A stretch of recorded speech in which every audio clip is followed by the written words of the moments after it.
High, আসসালামু আলাইকুম। সবাই কেমন আছেন? আশা করি সবাই ভালো আছেন, আমিও ভালো আছি। ঠিক আছে, প্রবাসী জীবনে সবাই দোয়া করি সবাই যেন ভালো থাকে। তো আমার জন্য সবাই দোয়া করবেন। আমরা এখানে প্রবাসী থাকি, কষ্ট করি কাজকর্ম করি। অবশ্য যারা প্রবাসে থাকে তারা অবশ্য বুঝতে পারবে, একটা প্রবাসী মেয়ে এবং ছেলে দুজনেই কষ্ট করে কাজ করে। আলহামদুলিল্লাহ, কষ্ট করলেও মনে কোনো কষ্ট নেই না, কারণ জীবন চলতে গেলে কাজ করতেই হইব। পেট যেহেতু আছে, কাজ করে পেটকে বুঝাইতে হইব, খানা তো খেতেই হবে। তো আজকে নিয়ে আসলাম হঠাৎ করে। কাল তো ডিসকাউন্ট গেল, ঠিক আছে, 23 তারিখ পর্যন্ত ডিসকাউন্ট। তো আমার হঠাৎ করে মাটন দেখে পছন্দ হলো, তার জন্য মাটনের মাংস নিয়ে আসলাম। 25 রিয়াল নিচে হাফ কিলো মাটন, বুঝছেন, শুধু 25 রিয়াল। মানে শুধু করেন না, কারণ বাংলাদেশ হিসাব করলে অনেক টাকা। তো এখানে আর কি আর হিসাব করব, 4 পিস মাংস দিছে 25 রিয়ালের।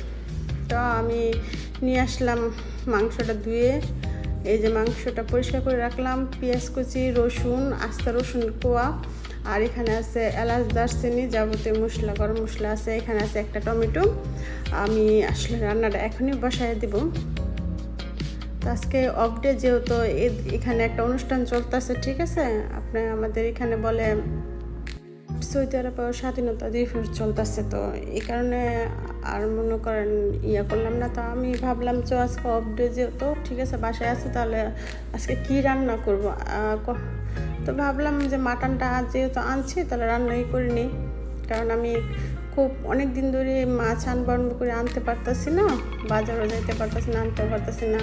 আর আমাদের অফিসে এখন বাঙালি কিন্তু মেয়ে নাই যে কাইটটা কুটটা থুয়ে দিব, কারণ আমি তো সারাদিন অফিসে থাকি, কাজ থাকে, তার জন্য করতে মানে পেঁয়াজটা ভাজা দিয়ে দিলাম।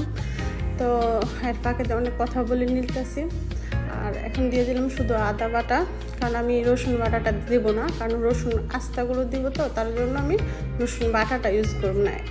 এটা ভালো করে তেলে ভেজে নেবেন, তারপরে একটু পানি দিয়ে দিবেন।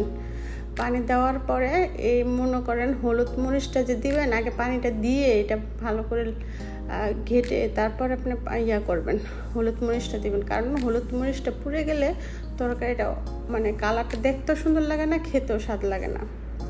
আমি দিয়ে দিলাম 1 চামচ মরিচের ফাঁকি, আর একদম অল্প একটু হলুদ দেবো, অল্প, কারণ হলুদটা যত কম খাওয়া যায়, কারণ হলুদের দুর্গন্ধ কিন্তু মাংসতে ভালো লাগে না।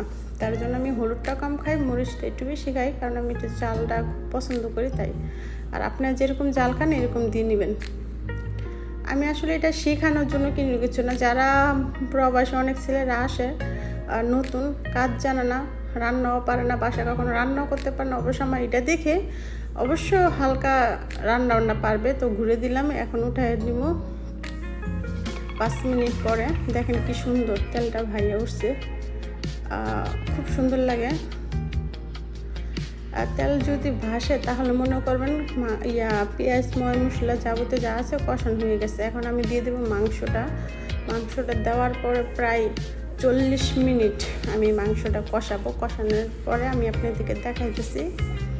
আমি আসলে শর্ট করে দেবো, এত লং ভিডিও করব না, কারণ এত লং ভিডিও কেউ দেখে না, তার জন্য শর্ট করে। একটা টমেটো আছে, টমেটোটা দিয়ে দিলাম, কারণ খাসির মাংসতে কিন্তু আপনারা কীরকম জানি না, কিন্তু খাসির মাংসতে কিন্তু আপনার গন্ধ থাকে হালকা হালকা, তার জন্য 1 পিস টমেটো দিবেন। আর আস্তা রসুনগুলো দিলে আছে না, গন্ধটা কেটে যায়, তার জন্য দিচ্ছি। যে আপনি 40 মিনিট পরে আসে দেখলাম, দেখেন কি সুন্দর। আমি এর সাথে আমার খুব পছন্দর 2টা আলু দিয়ে দেবো সাথে, কারণ আমি আলু খেতে খুব পছন্দ করি, তার জন্য আমি আলু এখানে কেটে এখন দিয়ে দেব।